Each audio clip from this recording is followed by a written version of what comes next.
주는 정책자금, 네, 이번으로 세 번째 진행을 하고 있는데요.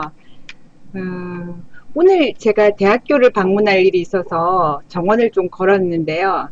교정을 걸었는데 날씨가 너무 덥더라고요. 다시 여름이 오나 싶기도 하면서 약간의 단풍도 들어서 보기가 참 좋더라고요. 여러분들은 오늘 어떻게 보내셨어요? 네. 바쁜 일과 속에서도 좀 자연을 접하는 건 진짜 꼭 필요한 일이다라는 생각도 다시 한번 들었어요.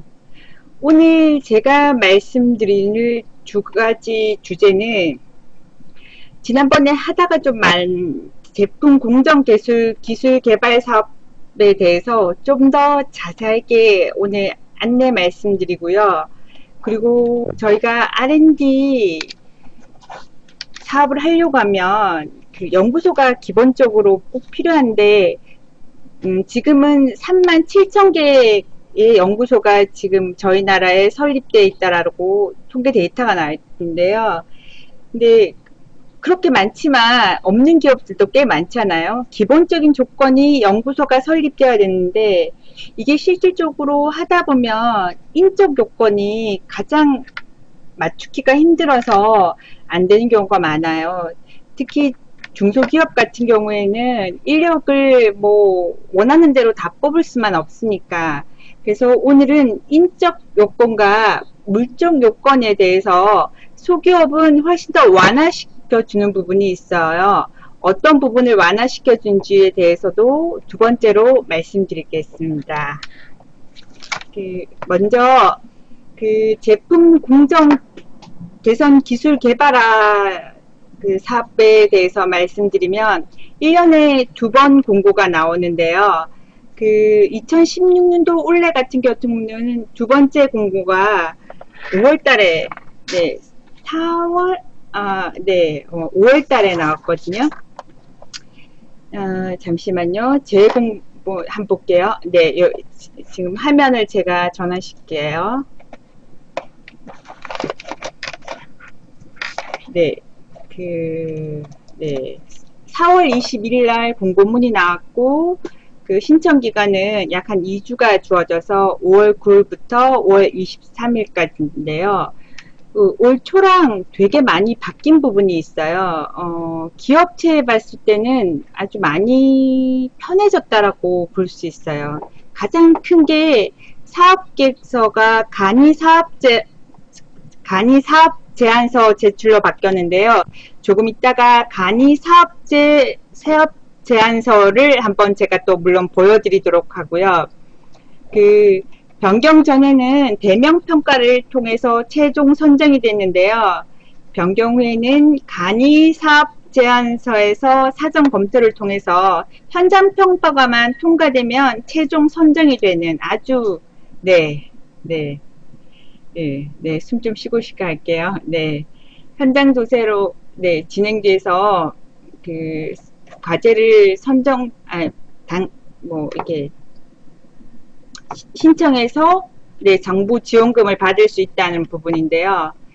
이 부분에 또 가점 대상에 대해서 바우처 사용 TCP 기업 활용법상 사업 재편 승인 중소기업이 3점 내일 채용 공제라는 가점이라는 거 있는데 요것도 조금 더 구체적으로 좀 한번 들어가 볼게요. 제품 개선이나 공정 개선 사업에 대해서 최대 5천만 원을 지원해 준다는 거고 총 사업비의 75%를 정부가 지원해 주는 거고 이 중에 25%는 기업에서 자금을 부담해야 되는데요. 총 사업비를 계산하려고 하게 되면 5천만 원 나누기 0.75를 하게 되면 이 총 사업비가 나오는 거죠.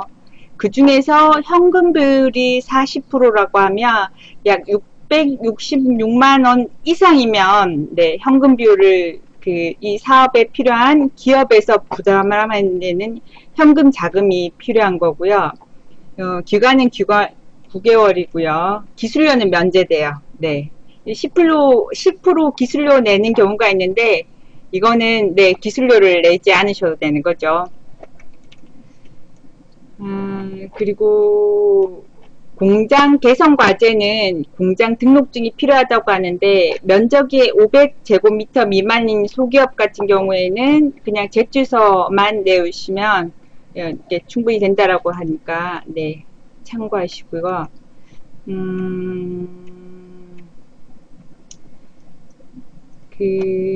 온라인 신첩 절차나 접촉 요령은 www.smtech.go.kr에 들어가서 회원가입하시고 로그인 하시고 과제 관리, 과제 신청 뭐 이런 것들을 쭉 하시면 되는데요.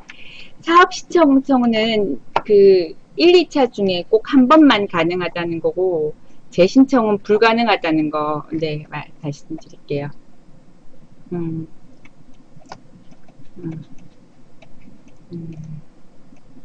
네, 회원 가입하시고 나시면 사업신청서 간이 제안서라는 게 있는데요. 조금 이따가 간이 사업 제안서에 대해서 다시 한번 제가 보여드릴게요. 일단 회원 가입하고는 이런 거는 네, 쉬우니까요. 신청 시 구비 수료라는 게 있는데 사업 신청서를 내시고 간이 사업 제안서를 내시고 예전에는 이게 아니었죠. 사업 되게 복잡한 내용들이 좀 더 많았는데요. 되게 간단해지셨어요. 네.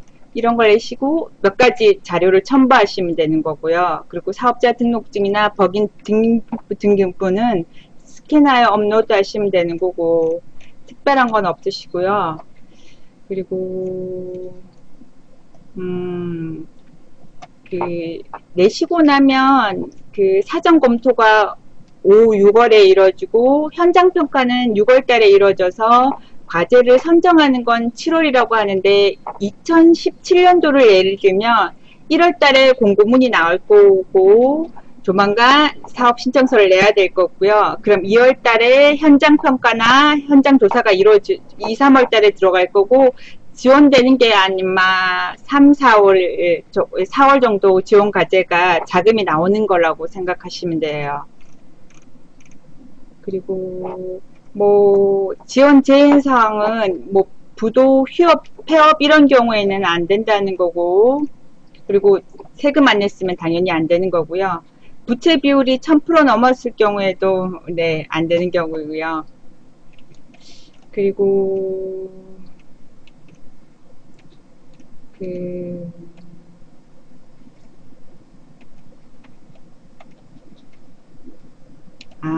제가 지난번 과제 설명할 때 실수한 부분이기도 한데요.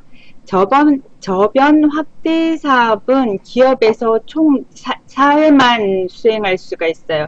1년에 4번이 아니라 총 4회 이상을 수행했을 경우에는 저변 확대 사업에 대해서는 신청이 더 이상 불가능하다는 말씀드리고요. 저변 확대 사업이라는 것은 이렇게 제품 공정 개선 사업이랑 산업연 사업하고 창업 성장 기업 서비스 기업이 총 4회까지만 지원이 가능합니다.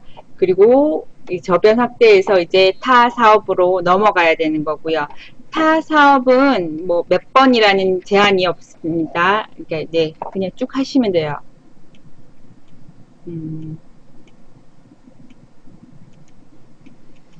이렇게 2010년도에 가점이 이제 좀 변경됐는데요. 총 가점 규모는 최대 5점이에요.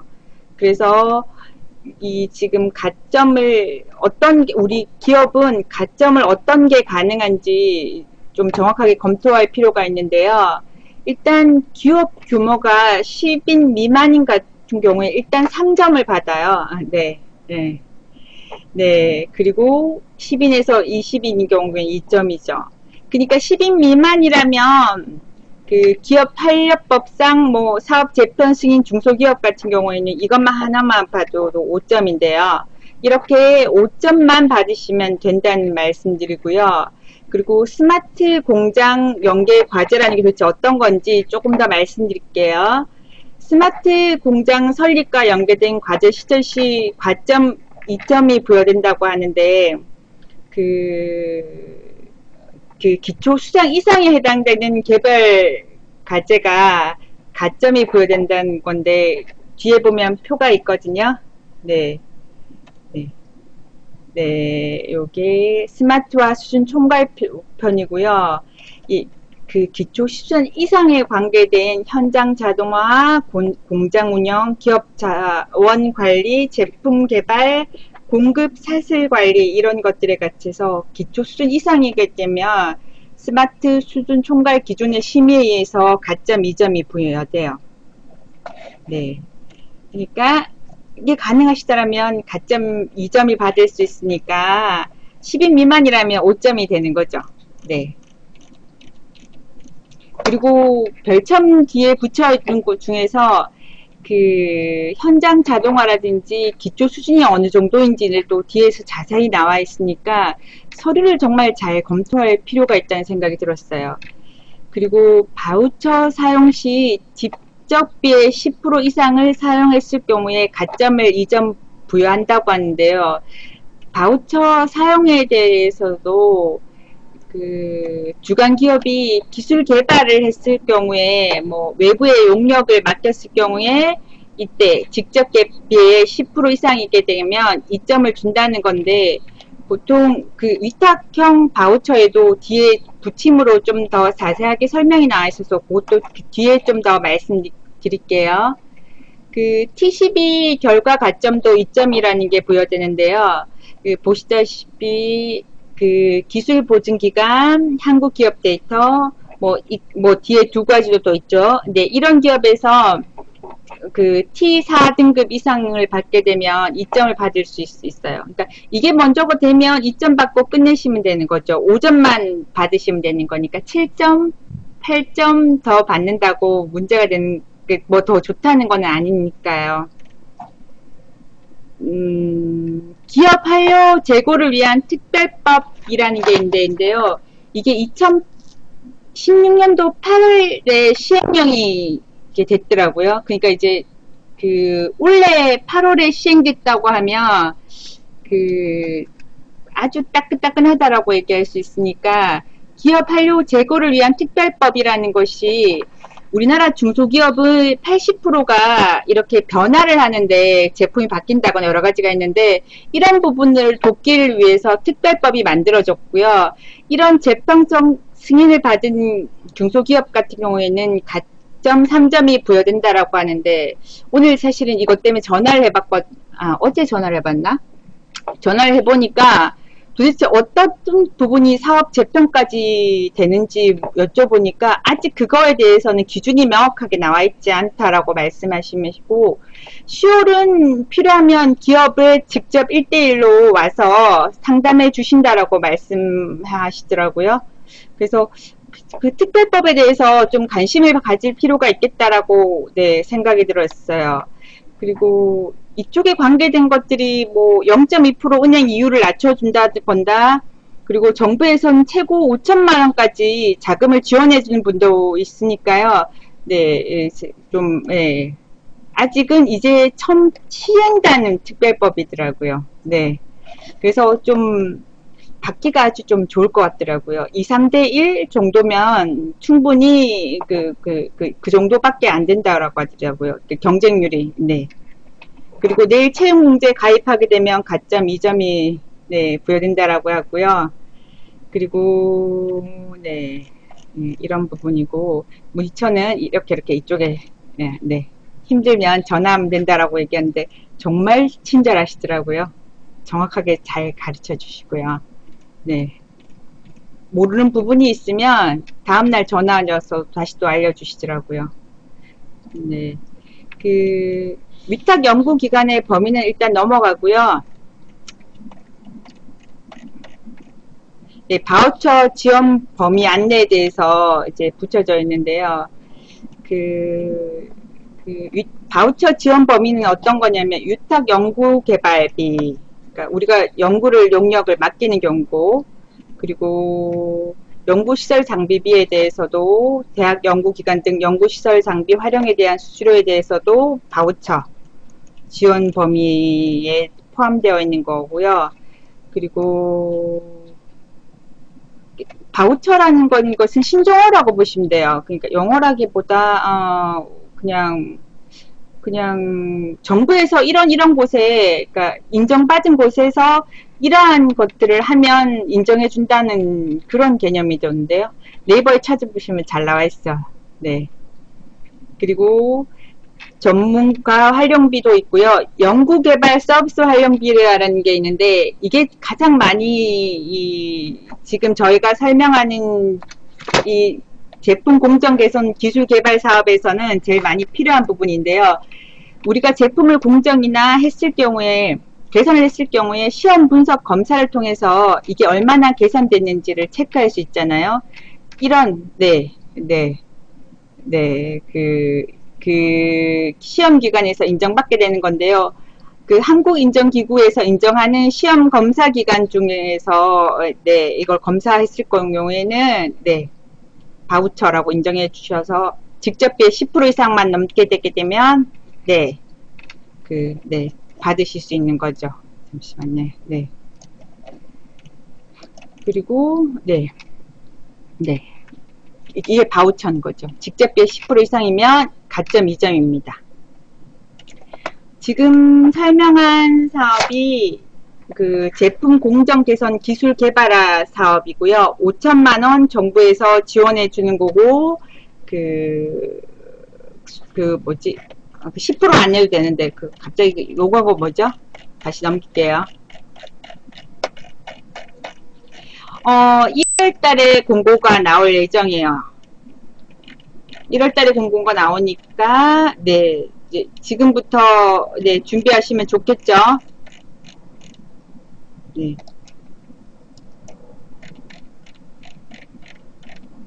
잠시만요.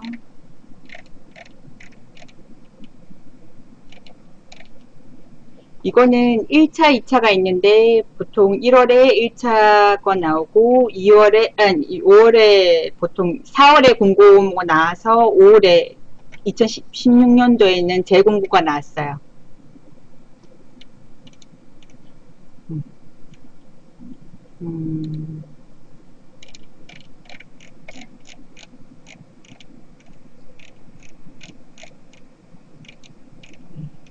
이게 찾으니까 안 나오네요.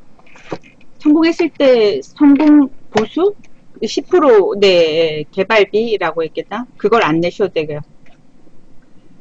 이것도 연구소가 있어야 되는 건 아니죠. 그거는 아니에요. 연구소가 있어야 될 필요는 없죠. 꼭 있어야 되는 부분은 아니에요.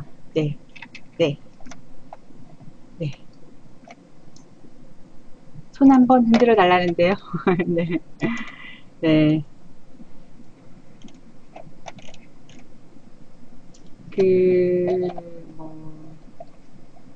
중소기업이면 가능하고요. 그리고 중소기업 10인 미만 같은 경우에는 3점 이상 받을 수 있고, 아까 이런 가점들이 있어서 5점 받으시면 되는 거고, 되게 편하게 되어 있다는 말씀을 드리는 부분이 뭐냐면, 잠시만요.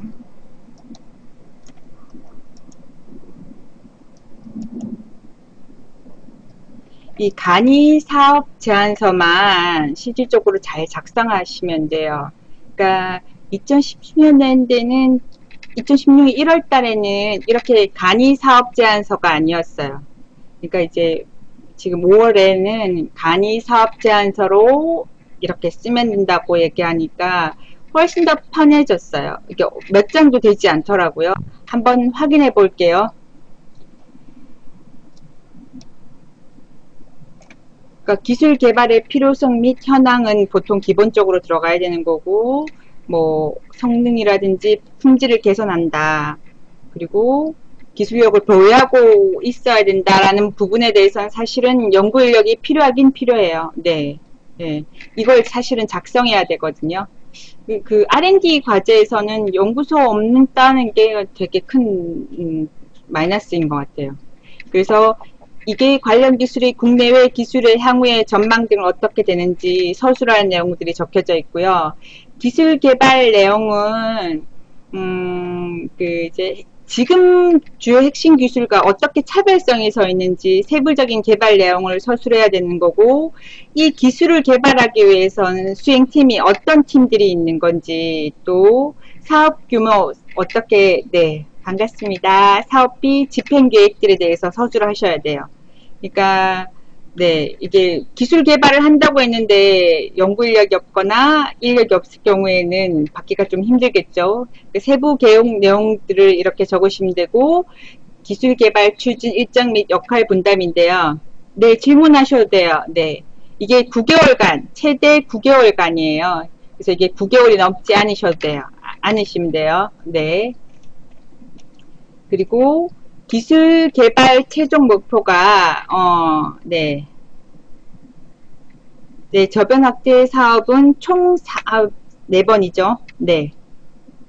기업에서 할 수 있는 게, 네. 이건 저변 확대 사업 중에서 하나입니다.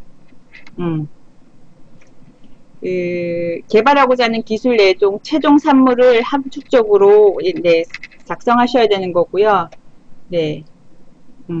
그리고 목표 달성과 평가 지표가 있어요. 4번이, 아니요, 총 4번. 네, 총 4번이세요. 네. 공정 개선 창업 합쳐서예요. 네. 합쳐서 4번까지만 돼요. 기업에서 할 수 있는 평생, 네. 네. 목표 달성 평가 지표를 정확하게, 네. 수치화시켜서 작성하셔야 되는 거고요. 그리고 네, 측정 결과는 어디서 하겠다라는 부분이 있고, 그리고 개발 기술을 활용해서 사업화 방안은 어떻게 어떻게 하겠다라는 부분에 대해서 작성하시면 돼요. 그런 내용들만 적으시면 되는 거고, 기업 고용 및 수출 현황에 대해서도 2011년부터 2015년, 내년에는 2016년도가 들어와 있겠죠. 네. 이거 지금 신청은 할 수 없고요. 올 1월에 가능하세요. 그러니까 지금부터는 내년 과제를 준비하셔야 되는 거니까요. 네. 지금부터, 예, 내년. 네, 2년 보통 1월에 있더라고요. 네. 빠르면 2월에 공고 나올 수도 있겠네요. 네. 올해 같은 경우는 1월이었어요. 네. 그리고 수출 지표는 네, 우리 기업이 이렇다, 고용 지표는 이렇다. 그래서 간이 사업 계획서를 작성하라는 건 기업을 위해서 훨씬 더 간편화되어 있었어요. 뭐 앞전에는 그 재공고문을 제가 5월 달에 보여드린 건데, 그 1월 달에는 그 뭐 정말 더 복잡하게 한 2배 이상 3배 정도로 내용이 많은 편이니까요. 네. 지금 보니까 한 5장도 안 되는 것 같아요. 지금 잠시만 몇 장인지 확인해 볼까요? 물론 내용을 적게 되면 늘겠죠. 자, 1쪽이죠. 2쪽, 3쪽, 4쪽. 아니 이게 끝이에요. 거의. 이게 위에가 전개 거의 끝이에요. 그리고 아까 제가 가점 주는 부분에 대해서 기업의 스마트화 수준 현황이라는 부분에 대해서, 이 부분에 대해서 우리는 중간 수준이다. 현장 자동에서 설비 데이터를 자동 집계하겠다. 이렇게 되게 되면 가점 2점을 받을 수 있는 건데요. 요 뒤에 기초 수준, 식별 및 통신 자동화 수준이 RFID라고 얘기해서 바코드 같은 것들로 한다라고 이렇게 하게 되면 스마트 수준별 판단 기준이 되는 거죠. 5천만 원 준다라고 말씀드렸어요. 네. 정부에서 5천만 원. 네. 네. 기술료는 안 내셔도 돼요. 면제예요. 네. 네, 스마트 판단 기준에 대해서 좀 뒤에 잘 나와 있어요. 중간 수준인지, 중간 수준 위인지, 그러니까 다시 한번 5천만 원이 너무 적나요? 네.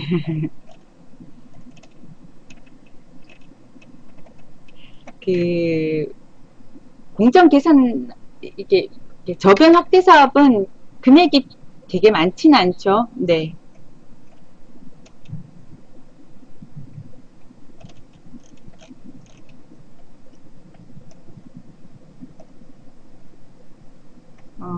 원칙적으로는 1년에 한 번만 되면, 한 번만 신청할 수 있는데요. 재공고가 이렇게 2번 정도 공고문이 나와도, 원래는 한 번이라고 돼 있는데, 별풍 당당님께서는 한 번 떨어져도 다시 기회를 줬다고 하네요. 모집이 미달되면 가능할 수도 있겠네요. 근데 미달될 일이가 있겠어요? 네, 네. 일단은 공고문에서는 네, 재신청 불가능하다라고 되어 있고요. 과거에는 그렇지 않았다는 걸로 알고 있어요. 그러니까 다시 떨어지고 나면 다시 또 신청하고 신청하실 수 있는데 이제는 신청 자체가 1년에 한 번밖에 접수가 안 된다는 건 것도 네, 1월에 탈락한 기업은 하반기에는 접수가 안 되는 걸로 공고문에 정확하게 나와 있어요. 네.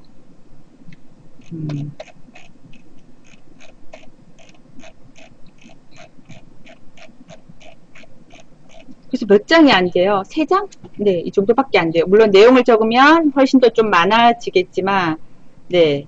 그리고 위탁 바우처 했을 경우 2점 준다고 말씀드렸잖아요. 아까 그 부분에 대해서 상세하게 좀 말씀드렸던 것 같고요.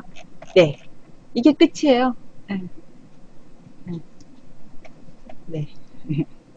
네. 그리고 제가 이거는 끝내고요.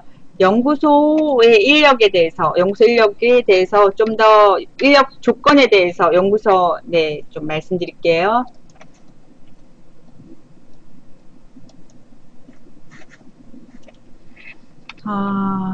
이게 업무 팔람이라는데요. 되게 자세하게 내용이 나와 있더라고요. 딴 데 물을 필요가 없고요. 이걸 읽으니까 충분하게 인적 요건에 대해서 나와 있는 부분이 있고 중소기업 같은 경우에는 좀 편하게 그 유연성이 있어서요. 지금부터 인적 요건에 대해서 좀 말씀드릴게요.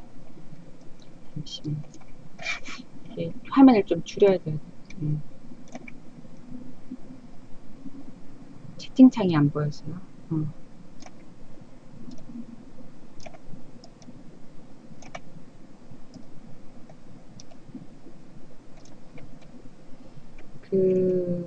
일단 인적 요건은 중소기업 같은 경우에는 3명 이상이어야 되는 거고 창업 3년 미만은 2명 그리고 벤처 같은 경우에도 2명이면 연구소 설립이 돼요. 그리고 뭐 중견기업은 5명 이상인데요. 저희가 보통 만나는 대부분이 중소기업인 경우가 많고 중소기업은 보통 제조업 같은 경우에는 50인 미만을 중소기업이라고 얘기해요. 근로자 수가 50인 미만이고요. 광업, 제조업, 건설업, 뭐 운수업, 출판, 영상, 방송, 통신, 정보 서비스업 뭐 이런 것들이 에서 근무하는 상시 근로자 수가 50명 미만이면 중소기업이에요. 네. 그리고 이 외에는 10명 미만이고요. 네. 그랬을 경우에 네. 연구 전담 요원 자격 조건인데요. 일단 연구 전담 요원 자격은 자연계여야 되는 거죠. 자연과학계열, 공학계열, 의학계열의 학생 이상 학위를 소지한 사로서 연구 관련된 분야를 전공했거나 아니면 해당 연구 분야에 1년 이상 근무했을 경우에는 연구 전담 요원이 될 수 있다는 거고요. 네, 잠시만요. 네. 네. 어쨌든 지금 뭐 소기업의 매출의 기준으로도 올해 1월부터 변했다고 하는데요. 여기 업무 팔람에서는 네, 50인 미만인 같은 경우는 중소기업이라고 했는데 웬만한 기업은 저희가 만나는 기업은 중소기업일 거예요. 네. 네. 제가 다음에는 아까 매출액 기준에 대해서 다시 한번 더 말씀드릴게요. 의견이 좀, 네, 다양하시네요. 채팅창을 보니까, 네. 네, 이상이고, 네. 그리고 기업 연구 개발을 하려는 국가기술 자격증을 있으면 이것도 마찬가지로, 네, 연금 전담 요원으로 인정해 준다는 건데, 중소기업 같은 경우에는 산업기사 이상 자격을 부여하고 있으면 그리고 연구 해당 분야에서 이상 근무하게 되면 네, 연구 전담 요원으로 인정받게 돼요. 그리고 그 마이스토고, 제가 마이스토고를 지난번에 다르게 얘기했죠. 마이스토고나 특성화고 졸업자를 인정할 수 있다라고 하는데요. 여기서 특성화고라는 게 어떤 건지 제가 전화해서 확인해 보니까 공고, 상고도 된다고 하더라고요. 네. 그래서 그 지금 근로자 중에서 공고나 상고를 나오셨던 분도 해당 연구 경력이 있으면, 4년 경력이 있으면 인정받을 수 있다는 거 말씀드릴게요. 채팅창에서 산재부, 미래부 이런 거 말씀 많으시네요. 네. 네, 기능사 자격증에 대해서는 조금 더 이따가 정확하게 다시 말씀드릴게요. 뒤에 나오면 정확하게 나와 있어요. 네. 뭐 연구 전담 요원으로 편입될 수 없는 자는 그 야간 대학원 다니는 사람은 괜찮고 주간 대학원 다니는 경우에는 좀 힘들다라는 얘기가 나와 있고, 6개월 이상 연구 개발 활동을 수행할 수 없는 자는 안 된다라고 얘기했고요. 산업기능요원, 산업체 병례 특혜자도 연구원 인력으로 수치, 네, 네, 안 되는 부분이에요. 네. 네, 타자는 좀 불가능해요. 화면을 제가 넘겨야 되는 거니까. 학력에 의한 연구 전담 요원의 요건이 나와 있는데요. 당연히, 자연과학 계열이나 공대나 의학 계열 같은 경우에는 된다라고 말씀드렸지만, 그리고 연구 개발에 대해서, 연구 분야에 대해서 1년 이상 근무했거나 관련 분야를 전공했으면 되는데요. 수학 교육과는 자연과학 계열 전공자로 분류돼요. 그러니까 사범 계열 중에서 영어교육학과는 안 되고요. 수학교육과는 자연과학 계열 전공자로 분류돼서 지금 자기가 지금 연구 그 분야 1년 이상만 근무했던 분이면 연구 전담 요원이 가능하세요. 네. 그리고 네. 전문대 졸은 연구 경력 2년, 3년제 졸업자는 1년만 있으면 되는 거고요. 마이스토 특성화고는 4년이라고 말씀드렸고요. 자격증에 의한 연구 전담 요건이 네, 새롭게 여기 나와 있죠. 네, 한번 볼게요. 기업의 연구개발 활동 관련된 국가기술 자격범에 따른 기술 기능 분야의 기사 이상의 자격이 있어야 된다라고 하는데요. 기능사, 산업기사, 기사, 기능장, 기술사 순서인데 산업기사부터 인정돼요. 그러니까 우리가 말하는 중소기업은. 산업기사는 전문대 2년 네, 이걸로 평가받을 수 있어서 이제 산업기사 이상의 자격을 보역하고 해당 연구 분야에 2년 이상 네, 상고돼요. 네. 2년 이상 경력이 있는 경우에 연구 전담 요원도 가능해요. 네, 상고 가능해요. 네. 근데 문제는 뭐냐면 우리 회사가 연구소가 있다라고 했을 경우에 상고를 졸업했던 친구가 우리 회사의 연구소가 이제 전담 요원이라고 뒤에 좀 나와요. 그것도 좀 그때 좀 더 말씀드릴게요. 일단 네, 돼요. 기능사는 일단 안 된다고 돼요. 중소기업의 경우 기업의 개발 활동 관련된 산업기사 이상의 자격을 보유하는 것들로 해당 연구 분야에 2년 이상 경력인 경우 연구 전담 요원이 가능하다고 여기 돼 있어요. 네. 산업기사 이상의 자격을 보유한 중소기업의 경우, 네. 중소기업이 아니면 기사 이상의 학사 자격이 필요한 거고요. 기사 이상의 학사 자격이 필요하고, 네. 네. 여기 정확하게 나와 있어요. 외국인 연구 전담 요원도 된다라는 부분이 있고요. 저희는 별로 만날 일이 없으니까 생략하고 넘어갈게요.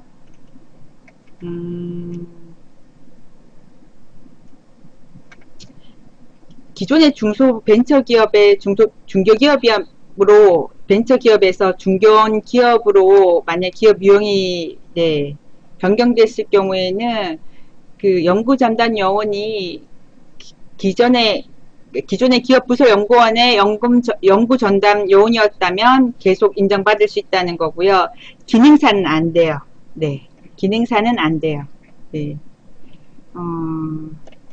네. 이게 업무 편람이 최신 거예요. 네. 네. 네. 업무 편람이 최신 거예요. 최신 버전인데, 네. 2015년 4월인데, 근데 지금 데이터로는, 네, 이게 최신 거던데요. 네. 네, 일단 이걸로 올라와 있어서 이걸로 말씀드렸어요. 이거 확인 한번 해볼게요. 네. 2015년 4월 업무 편람에서는 안 된다고 나와 있어요. 네. 네. 예. 이게 최신 버전으로 올라와 있었어요. 네. 다시 한번 확인해보고 다음에 말씀드릴게요. 네. 네. 네. 요렇게, 네. 뭐, 당황할 것까지는 없고요. 네. 이걸로 통해서 좀 더 저희가 잘 알게 되는 거죠. 네. 음, 음, 연구소 전담 지식 기반 서비스는 약간 조금 다른 부분이 있고요. 잠깐만요. 아, 여기 제가 말씀드리고 싶은 부분이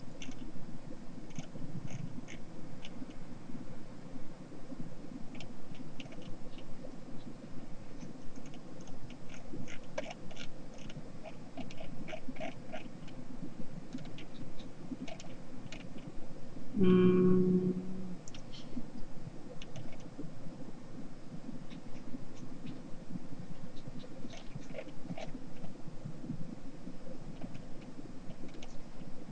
연구, 이렇게 쉽게 말하면 상고를 나왔어요. 연구보조원이나 이렇게 그, 그 상고 같은 거 나오는 경우에 4년의 연구 경력이 필요하잖아요. 뭐 우리 회사에서 지금 근무하고 있는 친구라고 하면 뭐 고등학교를 바로 그 졸업하고 우리 회사에 들어왔다라고 했을 경우는 우리 회사가 지금 그 연구소가 있으면 반드시 연구보조원이나 이렇게 그 올라와 있어야지만 연구 경력이 인정받는 거고요. 연구소가 없다면 그냥 연구소랑 비슷한 그냥 부서에서 내가 연구 업무를 했다라고 얘기하면 되는 거니까 그 연구소가 있다면 반드시 그 데이터가 기록해 되어 있지 않으면 인정받을 수 없다는 내용이 나와 있어요. 이거 부분을 좀 더 말씀드리고 싶은데 분명히 있었는데 어디 제가 못 찾겠네요. 음, 음. 아, 기능사 자격증 소유자의 경우에는 관련 연구 분야 경력 4년 이상인 경우에는 연구 네, 전담 요원으로 인정 가능하다라고 얘기한다며. 예, 예. 네, 네. 그 부분은 네, 네, 네. 있다고 되어 있네요. 다시 한번 내가 다음에 좀 더 정확하게 말씀드릴게요. 네. 오늘은 벌써 40분네요. 네. 이제 맞춰야 될 시간인 것 같은데요. 네, 이 부분에 대해서는 다음 주에 조금 더 상세하게 말씀드리고, 그리고 연구소의 물적 요건에 대해서도 네, 다음 주에 네, 말씀드릴게요. 편람이 작는 거라서요. 네, 최신형인 줄 알았어요. 네, 다음 주에는 이 부분에 대해서 보완해서 말씀드리겠습니다. 네, 급방종이네요. 40분이에요. 네, 네. 감사합니다. 네, 다음 주 금요일 9시에 다시 뵙겠습니다.